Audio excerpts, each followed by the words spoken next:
Hello and welcome to Center Stage, a series brought to you by The Workbook, spotlighting the most innovative people and technologies shaping the future of film, television, commercials, verticals, all sorts of cool stuff. I'm your host, Trevor Fox. He's a man whose story is proof that reinvention is its own art form. At just 28 years old, he co-founded Movie Time Channel, which he built into E! Entertainment Television, overseeing more than 20,000 hours of programming and turning it into one of the fastest growing cable networks in television history. From there, he moved into film and television production, with credits including David Mamet's State and Maine, alongside Philip Seymour Hoffman and Alec Baldwin, the Sundance-selected Digging to China with Kevin Bacon, and the hit USA Network series Pacific Blue. Today, he's channeling that same instinct for what's next into ventures like Filmology Labs and Versa TV, reshaping how content gets made and monetized for a new generation. He's an entrepreneur, a producer, and a genuine pioneer of American entertainment, Alan Mruvka. Without further ado, let's do this. Thank you so much for coming and hanging out with me today.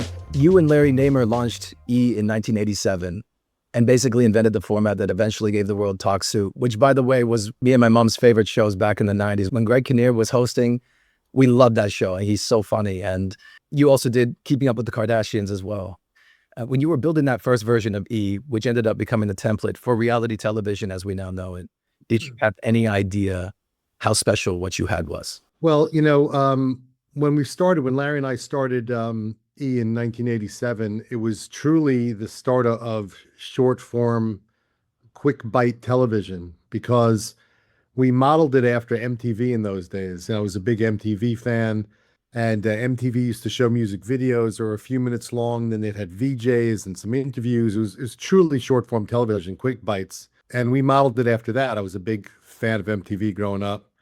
So it wasn't until a little later that we said, you know what, let's try some half-hour shows. And we had a bunch that were very successful. We had Howard Stern. We had Wild On with Brooke Burke. And then later we had Keeping Up with the Kardashians. But originally, yes, we had Talk Soup, which eventually became The Soup, because we were originally just starting to cover talk shows, and then we covered all of television. But we knew we were on for something special. We used to say in those days, we used to say that cable was like a newspaper, where you had headlines and headline news, sports and ESPN, weather and the Weather Channel, but you didn't have that entertainment section of the newspaper. So we thought it was something special from the beginning, and that's why we pursued it against, the 400 plus no's I got when I was trying to raise a few dollars to get it started. Right. And speaking of MTV, you also inspired them, I'm sure. They ended up coming up with Road Rules and all those reality television shows in the later 90s as well, and that became their entire format after. Believe it or not, when we launched E! there was like 3 or 4 other very big competitors that saw the good idea and launched against us. Right. And one of them was VH1, because VH1 originally it's a sister channel to MTV, but it was originally Video Hits 1, and it was more adult contemporary music videos. When that wasn't working and they saw E! they quickly changed the format of VH1 to be like all half-hour reality. So there was a bunch that tried to follow us, but we knew it was something special. E! is now valued north of $15 billion under Comcast, NBC Universal, and this year it's being folded into Versant as part of the cable spinoff. E! also just canceled E! News, the actual TV show. What's it like watching the thing that you built get restructured and in some ways wound down in the very same year you're launching Versa, essentially the closing of one era and the opening of another? Well, I've said for 10 years, when it becomes commonplace that you could just go home, plop down on your couch, and watch TV on your Wi-Fi, that basic cable is dead. And it's been dying a slow death for the past 10 years. Right. I tell people that 10 years ago, if I told a young person I started E!, they'd say, oh my God, I love E! and it's incredible. 5 years ago, I said I started E! They're like, which one is E! And I'd show them the logo and say the Kardashians. Oh yeah, I like that one. And of course, today, if I tell a young person I started E!, they don't even know what it is. I even show them the logo and they don't know what it is. Yes, after I left, E! never kept up with the trend to sort of jump to an app. They have an app, but it's really nothing. They didn't go with the time. So like all of basic cable, it's dying a slow death. It is disappointing, but I don't like to look back. I like to look forward.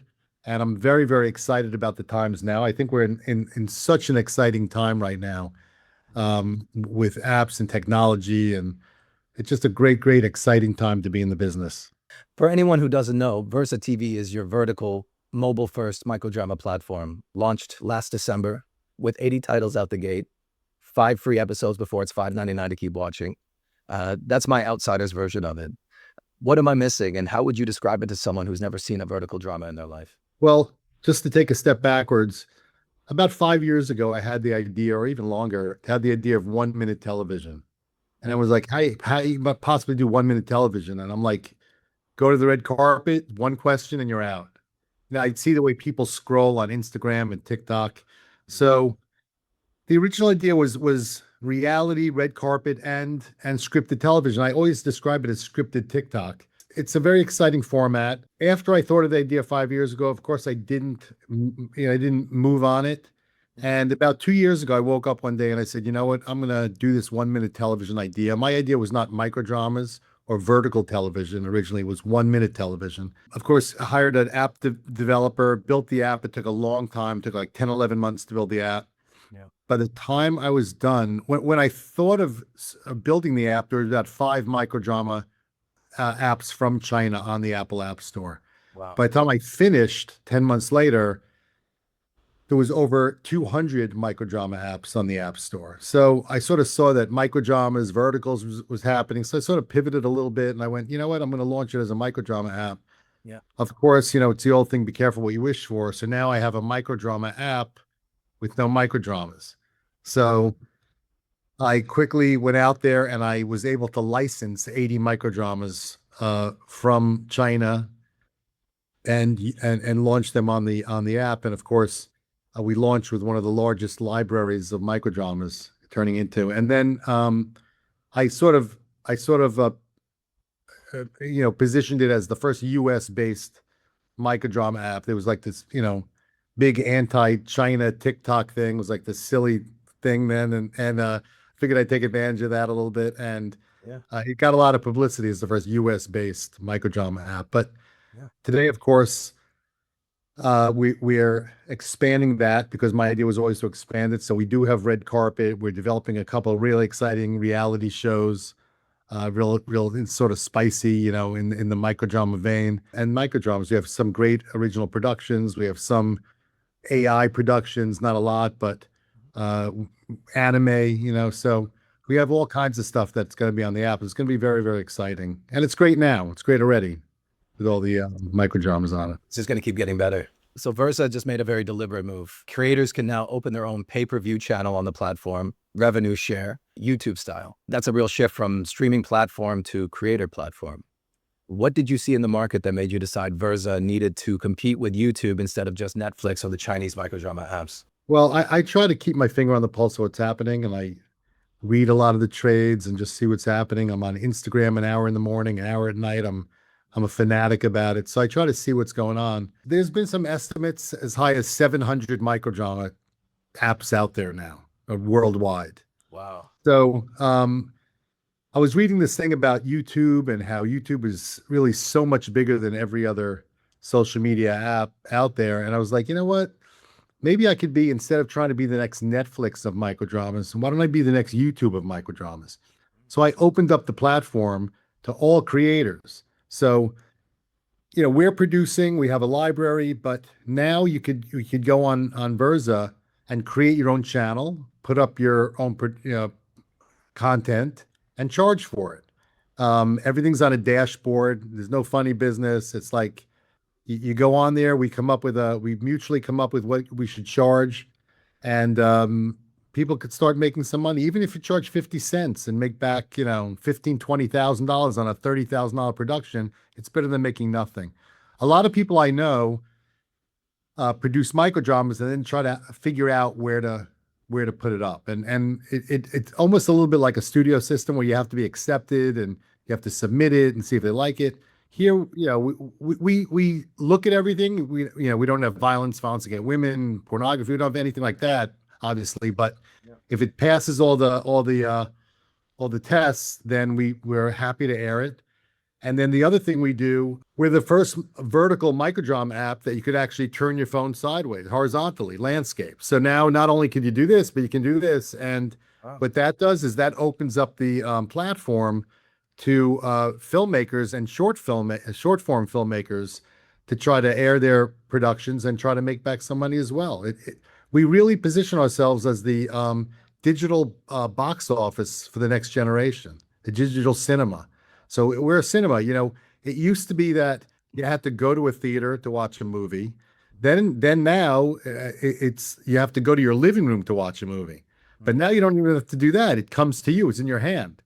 So Yeah. you could watch anything at any time. You could watch movies, verticals, short form. You could watch anything in your hand. So uh, I used to say when pay-per-view and programming started, I used to say that the days of a network telling you what to watch and what time to watch it is over, and it Yeah. was. Yeah. And now I say that the same thing, except now you don't even have to go to your living room to watch it. The days of telling you what to watch, what time to watch it, and where to watch it is over. So Wow. it makes it a very, very exciting time. A lot of the vertical drama space right now gets dismissed as low budget, almost soap opera content, quick to shoot, quick to forget. You've said that you want to elevate it past that. What does premium actually mean in a 90-second episode? And what's the tell that separates a Versa production from everyone else? Well, from the beginning, I wanted to make a little better quality microdramas. I think that they're very formulaic. They come from China. This is a formula that works. It creates billions of dollars. I don't know that they are necessarily even motivated to make anything better than they're making now. It works, and it services a specific audience. Yeah. I want to just expand that, put some recognizable faces in there, make a little better quality. You know, right now, microdramas serve like the audience is about 80% female. They say it's like 25 to 55, but that's also because that's who they're programming to. Right. That's not to say that male audiences don't want to watch content vertically on the phone either. It's Right. just that it's not being programmed to that. So we're exploring different demographics, different audiences, and we'll see how it shakes out. It's really this whole vertical microdrama craze is really, really in its infancy. So Yes. we don't know how it's going to shake out in a year or two. It's moving very fast. This all happened in the last year. So who knows where it's going to be in 2 years, 5 years? It could be 50-50. It could be more male skewed. You have no idea now. There could be we're even talking about putting action on there, action movies. Let's see where it goes, horror, action, reality, talk Sci-fi. shows, podcasts. So it's a wide open market and very, very exciting. Yeah, if you start putting sci-fi and horror and action on there, I'll tell you straight now, like right now, I would absolutely tune in and change my mind on watching microdramas. At this point, I don't Right. think the need to, but I mean, with the genre shifting, Absolutely. yeah, I would We're love. we're listen, we're announcing a Bollywood section on our app in the next That's coming huge. weeks. Yeah, That's awesome. and an Espanol, Spanish speaking Right. section as well. So it's wide open. Is there anything that you've learned from building E that you're able to actively apply here with Versa? Perhaps any mistakes that you learned from the first time around, you're able to sidestep with this new venture? Well, what I've learned is it's all about the content at the end of the day. I mean, distribute. They used to say content is king, but it's really distribution is king. But you still have to have the great content, Sure. and content will drive viewers. Growing up, you didn't say, "Well, I'm going to go home and watch NBC tonight," or "I'm going to go home and watch HBO tonight." You say, "I want to watch Yellowstone," or "I want to watch CSI." You go for the specific content, so that drives the viewership.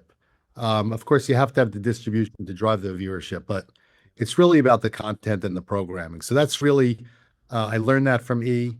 That's what put us on the map. E, we were floundering around for several years until we had some hit shows, and the hit shows is what drove people to watch E, to start watching E.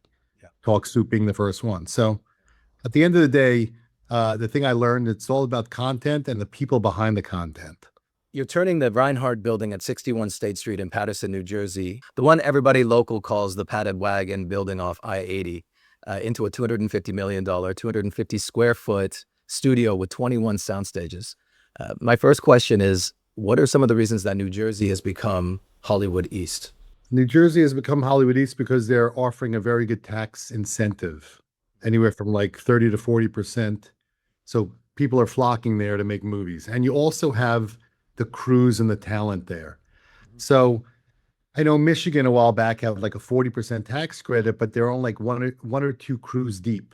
So if there was one or two movies shooting there, you couldn't shoot another movie there unless you brought crew in from LA or New York. So what makes New Jersey, I mean, New York City, New York is the second largest production state after California. And that's because the crews and the talent are there. New Jersey is just across the river from New York. Uh, so it's a very valuable and creative, rich environment there. Now, Netflix announced that they were moving there. I think they were the first big company to announce it, and that was really the driving force behind it. Of course, Netflix is about an hour away from New York City, but I think they're sort of like in South Jersey, which gives them an extra 5% of tax credit, so they're there. But Lionsgate is building a studio in Newark, New Jersey. And of course, there's a studio called 1888, which is a joint venture with Paramount in Bayonne, New Jersey. So I found this building in Patterson. It's a gorgeous building. I'm a historic building fanatic. I went to school for architecture. So when I saw this building come up for sale, I've been looking for a place to build a studio for several years. And it was a combination of seeing this building come up for sale, which is just a gorgeous building. I think they shot this new movie about the making of Rocky on the exterior of this building. They shot some days because the building, I mean, it looks like you're in Manchester, England or something. Wow. But I read an article about a company in China that took over an abandoned mall that was going out of business, and they turned that mall into a content creation studio. So instead of having like a big box studio where you have a big giant room, you have to build the set and hang the lights and do everything like that, this company took the mall and gutted the Sephora and put a courtroom in there. They gutted the Gap and they put an apartment in there. They gutted another store and they put an interior of a jet in there. So I thought it was an amazing concept, and that's what I call content creation studios. So we have 21 rooms like that where we're building, like I said, a jail, an interior of an apartment, a coffee shop, a bar, an interior of a jet. So uh, it's already pre-built and pre-lit. So we rent them for like 1,000 a day. A micro drama comes in there and says, "Okay, we need a jail, a bar, and an interior jet." We say, "Okay, you're in room two on Monday, you're in room 16 on Tuesday, and you go to room 15 on Wednesday." And there could be several productions going on at the same time. We have a commissary that feeds the whole studio at the same time and just sort of go in there. We have creative offices. We want to sort of be like the WeWork of creative companies. We have a fitness center in there.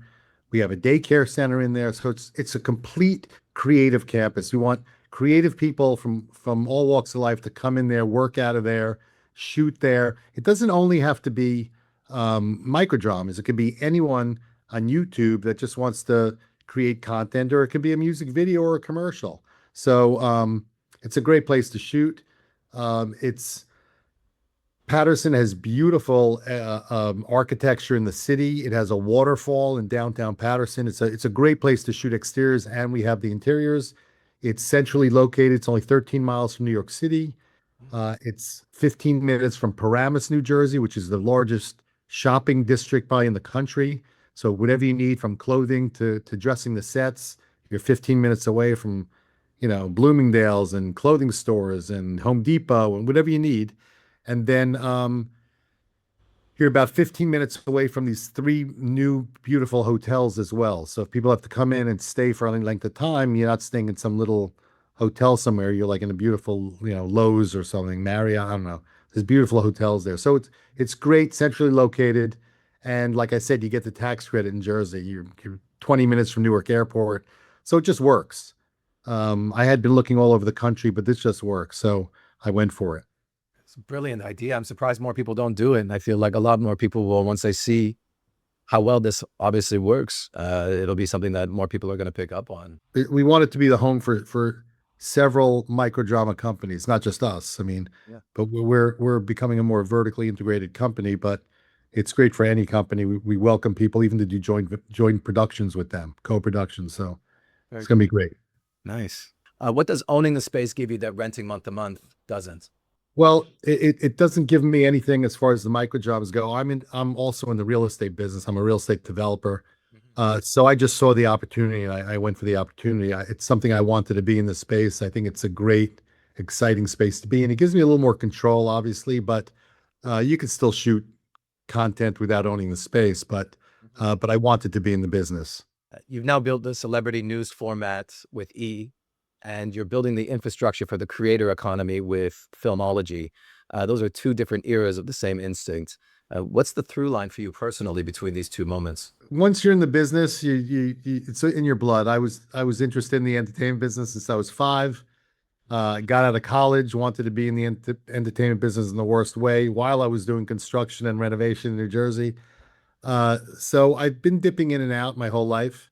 But just jumping on this new technology uh, is just a very exciting thing. The reason why we got E going is because of what I call a technology war back in the day, where uh, cable was the only game in town, but then the phone companies announced that they wanted to bring programming into your house with the fiber optics wire, and then DirecTV was announced as well. Uh, so the cable companies got together and they said, well, if we lose this technology war and everybody has DirecTV instead of cable television, we want to at least own the networks and we want to invest in some startup networks. So we got funded.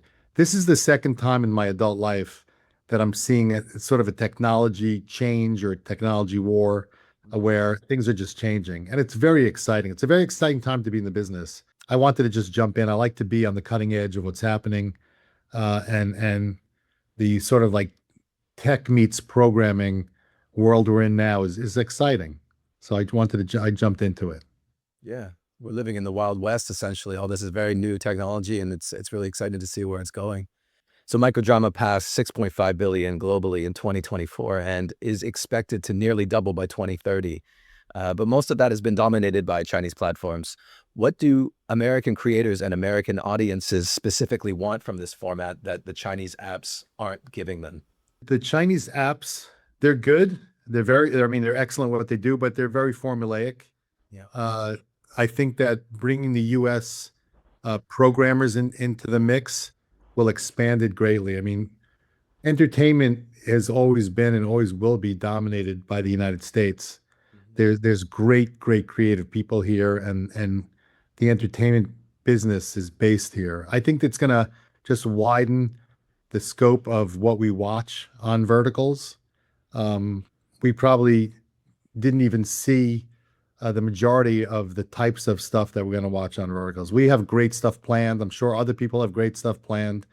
Ideas are in the air. When I have an idea, 20 other people have the same idea. So Right. things are going to happen and it's going to be very, very exciting.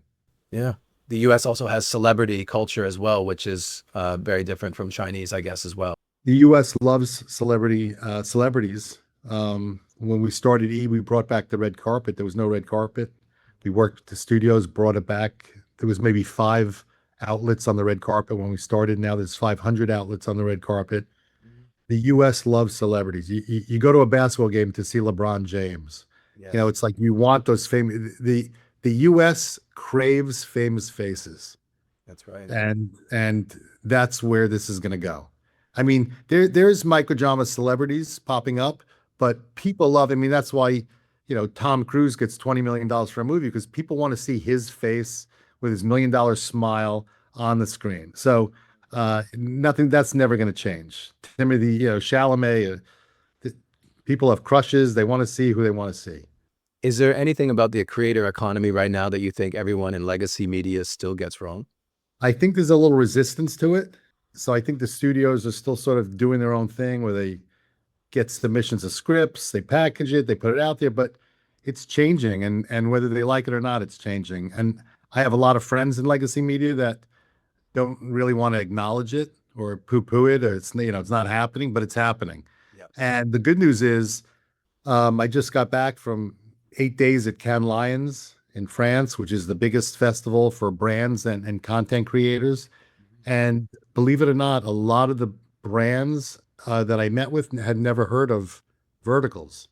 Maybe three in all my meetings, which is unbelievable to me, Crazy. uh, which is great because it still puts us at the cutting edge of what's happening. And they'll go back and say, you know what Alan told us today, it's amazing. And then they'll call me in 2 months and go, I see it all over the place. What you showed me at Cannes, I see all over the place. So it's just sort of starting out, but but at the same time, there is a resistance in Hollywood. The old guard of Hollywood is still resisting it, which is okay.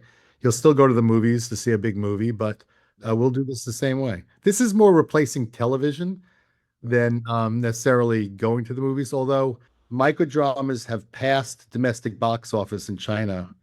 And in the US, verticals have passed Netflix in time watched, not necessarily money, but Wow. more people watch microdramas than watch Netflix. So it's putting a dent in going to the movies, but it's also putting a big dent in turning on Netflix or Paramount Plus or something like that.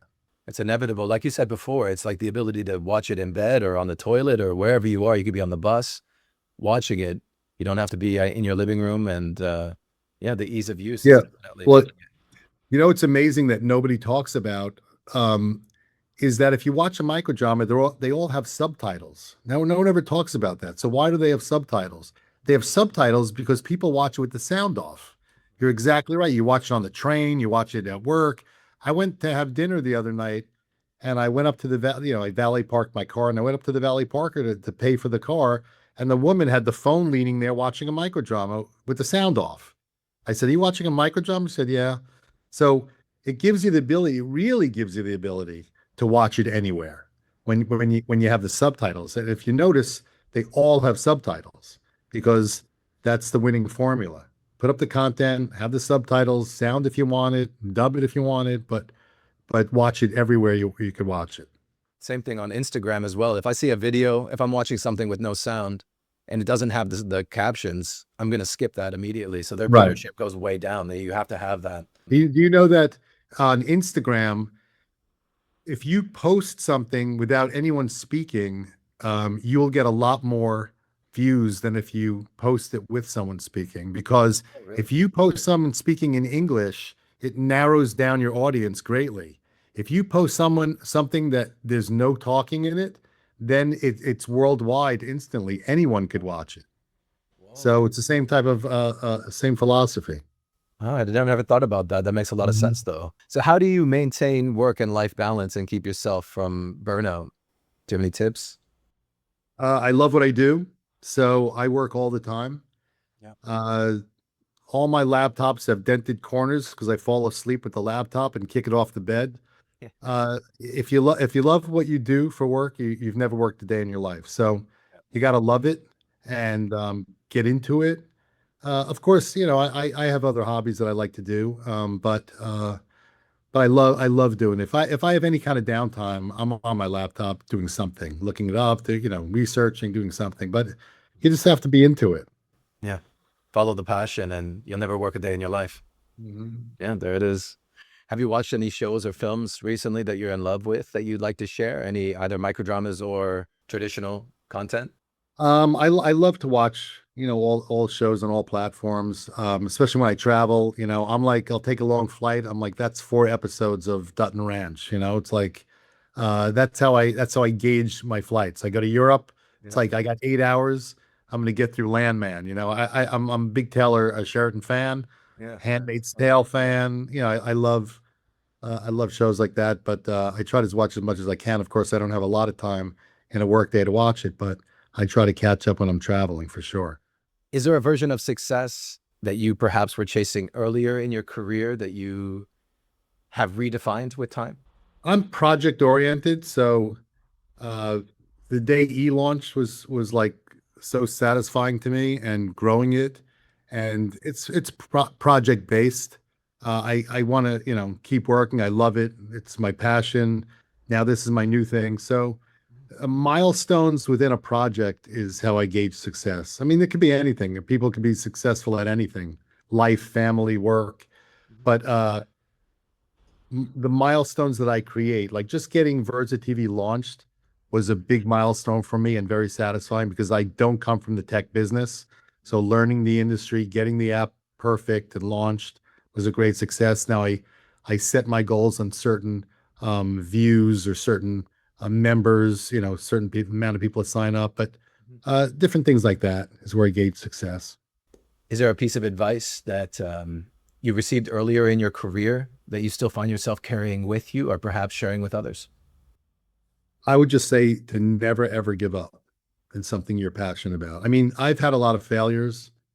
I once had a meeting at the bank with some bankers, and the president of the bank was walking by, and the bank was like, "Come on in here, why don't you meet Alan?" So, she comes in and she shakes my hand and she says to me, "Is it true everything you touch turns to gold?" And I was like, she should only know. I have more failures than successes. I tell people, the best hitter in baseball bats in the 300s. That's 3 out of 10 times. That's the best hitter in baseball. Wow. So it's not easy. You just have to keep going. And if things don't work out, you have to just maybe pivot, stand up, brush yourself off and keep going. But just never give up the passion and you will be successful. Operate like with a little chip on your shoulder, like I'll show them, I'll make this happen. If you're a writer, an actor, producer, you'll get it going. I mean, I don't know what level, but you'll feel good about the success that you achieved. Mm. Yeah, that's the fire under the ass right there. Just to like, yeah, like, oh, you doubted me. I'll make sure you regret Yeah. that. Yeah. I got when I was raising money for I got turned down over 400 times. And I Wow. have a journal, and that's the truth. But every time I got turned down, I'm like, I'm going to show this guy. He's gonna read about it. Yeah. So it just sort of inspired me more and more to keep going. I mean, you have your down times and your up times, and it's not easy to be an entrepreneur, but you have to have it's a certain breed. But I would just say never give up, just keep going. Famous words. Yeah. Winston Churchill. Um, what advice do you have for up and coming filmmakers looking to carve a niche in this modern landscape? My advice would be to definitely just keep on producing as much as you can produce. I've had meetings over the years with writers. They would keep coming back to my office and they would keep pitching me ideas. And I would say, like, between the last time you came in and now, why don't you just write the script? Why are you just coming up with ideas and pitching ideas? And if I don't like the idea, you don't write the script. Just keep on creating. You evolve as a creator, you fine tune yourself, you get better. Just keep on creating. If you want to be a producer or a cameraman or cinematographer, just keep shooting, keep filming whatever you can film, keep doing things. Don't just sit around and think about it. That's the advice I'd give to a young filmmaker, a young content creator. You will get better and better, so just keep doing it. What are your thoughts on AI as far as it's being used in film? Is there any ethical way to use it, you think? I mean, you said uh, I, you I mentioned before you use it a little bit here and there, but what are your thoughts on that? I love AI. um, I go a lot to hear other people, peers speak and hear what they have to say. I went to something where the Eric Schmidt, that one of the founders of Google, was interviewing the president of SoftBank. SoftBank is the largest lender to the tech industry. I mean, their goal is to lend like $500 billion this year. They're very big in the tech industry. And Eric Schmidt asked him, uh, "Do you think young people should learn AI?"